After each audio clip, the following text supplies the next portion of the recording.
LPK Indrawijaya Indramayu siap antar anak muda Indramayu kerja ke Jepang.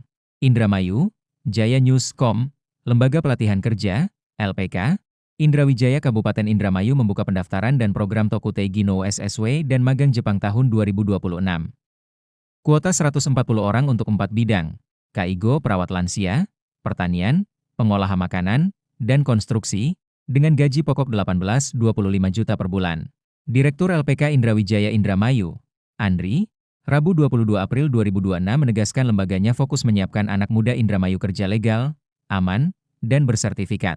Syarat, usia 18-28 tahun, minimal lulusan SMA SMK sederajat, sehat, tidak bertato, siap karantina belajar. Pendaftaran dibuka 25 April 20 Mei 2026 di Jalan Raja Wali 01 RT 24 RW 01 Kelurahan Lemah Abang, Kecamatan Indramayu, Kabupaten Indramayu, Jawa Barat. Berikut keterangan Andri, reporter Wari. Bisa diceritakan Mas bagaimana awal berdirinya LPK ini? Oke, jadi perkenalkan saya Andri dari LPK Indrawijaya. Saya memilih dari LPK Indrawijaya.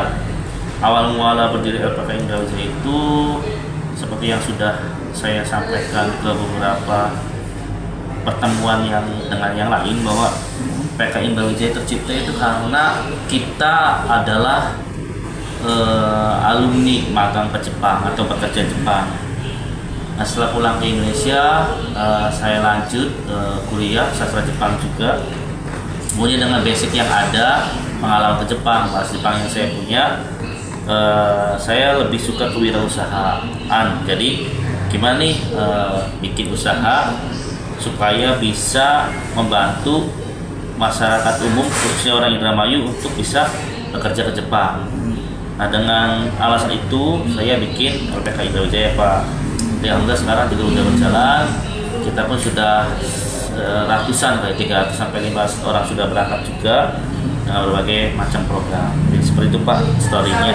Ya, untuk visi dan misinya seperti apa, Mas? Visi dan misinya kita itu ya intinya adalah pengen visi kami membantu pemerintah pastinya untuk mengurangi pengangguran.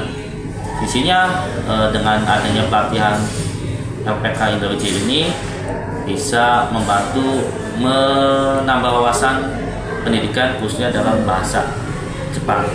Kalau untuk target setahun berapa Pak? Berapa tempat? Target kita setahun itu, untuk tahun ini kita 200 orang, Pak. Setahun per tahun ya, per tahunnya. Tahun ini kita target 200 orang. Tentunya ya setiap tahun kita akan menambah terus ya. Untuk program pelatihannya program di kita itu ada beberapa program, Pak. Yang pertama program magang ke Jepang, yang kedua program visa kerja, yang ketiga engineering, yang keempat studi Jepang. Jadi nanti kita arahkan bagi mereka yang pengen ke Jepang itu dengan basicnya masing-masing, lihat dari backgroundnya, oh kayaknya bagusnya di sini, bagusnya di sini, itu nanti kita arahkan seperti itu. Nah, untuk siswa yang magang berapa bulan itu Pak terdapat? Ya, rata-rata untuk ikut program magang sama visa kerja itu kita samakan sekitar 6 bulan sampai setahun, Pak, untuk dapat untuk bisa lulus job atau berangkat Jepang. Itu 6 bulan itu udah kompeten Pak ya, udah siap berangkat Pak ya? Iya, 6 bulan itu udah siap berangkat. Bahasanya udah lumayan, Pak, untuk siap tes gitu ya. Tes. Iya. Berapa Mas rata-rata peserta yang mengikuti pelatihan setiap tahunnya? Kita per periode aja mungkin ya, per 6 bulan itu sekitar 100 sampai 200-an orang per 6 bulan. Jadi kita range-nya itu per semester, dari 2 semester sekitar segituan. Ya, walaupun sekarang belum, setahun ini belum ya, belum. Jadi tahun ini kita masih sekitar setengahnya, masih sekitar 80-an. Oh, gitu. Ya, karena kan masih mau pertengahan tahun ya. Mas Andri nih, bagaimana peran pemerintah terhadap LPK ini? Kalau peran pemerintah di Snaker khususnya gitu ya, untuk Indramayu ya mendukung semua kegiatan kita, untuk kita sendiri ataupun LPK yang lain juga. Perhatiannya ada kok. Ada kerjasama dengan perusahaan atau instansi yang lain?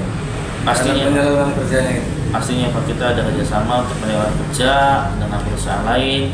Kita juga ada kerjasama dengan lembaga lain, lembaga-lembaga untuk skill mereka. Ya, Mas. Bagaimana LPK memastikan kualitas pelatihannya itu diberikan kepada pesertanya seperti apa? Memastikan, jadi tentu aja kita bukan hanya melatih aja, otomatis ada evaluasi, ada tes dan sebagainya. Nah, maka dalam pembelajaran kita setiap minggunya akan ada tes mingguan. Tes mingguan itu sebagai evaluasi pembelajaran kita.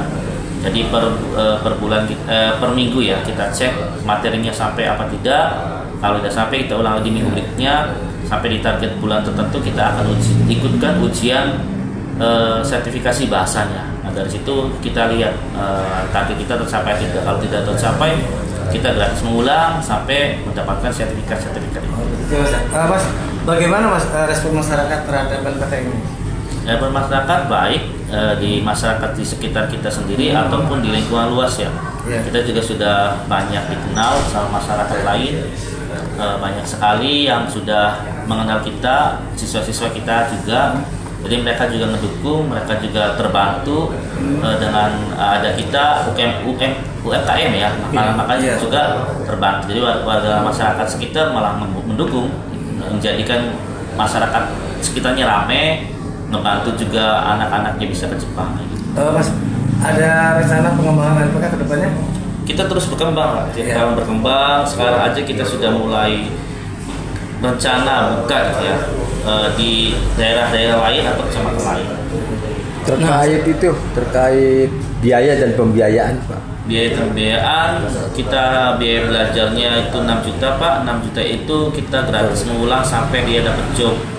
Jadi target kita 6 bulan, walaupun nanti lebih dari 6 bulan, setahun atau berapa tahun pun kita tidak memungut biaya lagi. Oh, tidak ada tambahan biaya? Tidak ada tambahan biaya. Nanti setelah mereka belajarnya selesai, ikut wawancara, terus dia lulus, tekan kontrak, baru ada yang namanya biaya pemberangkatan. Ya, itu kira-kira bisa perkiraan berapa ya? Iya, jadi biasanya range dari PT atau tempat perusahaan yang memberi kita job itu range-nya dari 35 sampai 50-an.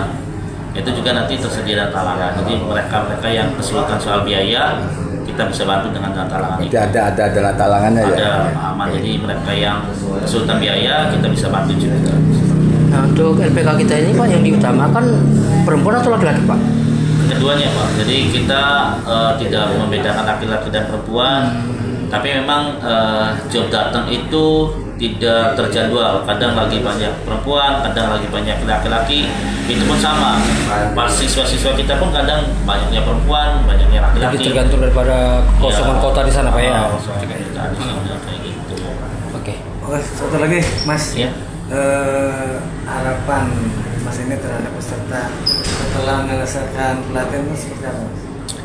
Karena rata-rata peserta kita itu bukan hanya pengen belajar bahasa Jepang Pak, tentunya harapan mereka pasti pengen disalurkan ke perusahaan-perusahaan lokal atau perusahaan-perusahaan Jepang yang pengen menerima mereka. Jadi salah satu tugas kita juga selain mendidik, mengajar, kita juga membantu menyalurkan Pak. Nah harapan mereka pasti pengen ke sana. Nah maka kita pun berharap anak-anak yang sedang belajar itu serius belajarnya agar terserap di dunia kerja. Ada yang lain? Cukup. Jumlah apa? Siswa. Jumlah siswa sekarang kita yang lagi aktif itu sekitar 80-90-an Ya. yang lagi aktif. Tenaga tutor Kita total ada sekitar 9 orang, pengajar, manajemen dan lain-lain. Bahasa apa? Bahasanya bahasa apa? Bahasa Jepang aja, jadi kita fokus ke bahasa Jepang. Oke, terima kasih. Oke, terima kasih Mas Andri.